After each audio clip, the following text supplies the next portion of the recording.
Valentine's Day is such a cute, fun day to show all of those that we care about a little extra love. So in this recipe, I'm sharing with you something that I like making with my kiddos on Valentine's Day. These are heart-shaped cinnamon rolls.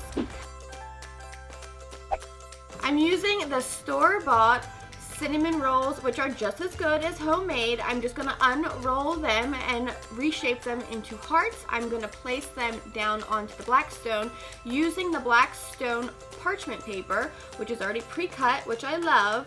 I'm gonna put that right in between the cinnamon buns on top of the griddle, which will give me a little extra time so that the inside can cook with all that brown sugar not burning.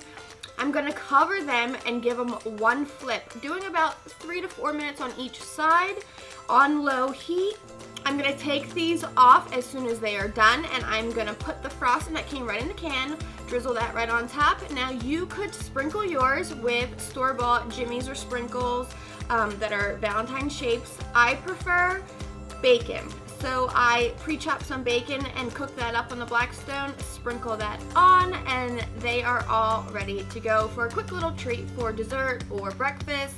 These are fun, they're cute, they're Valentine's Day themed. I hope you try them. I can't wait to see what you guys are making for Valentine's Day, and I hope that you enjoy them.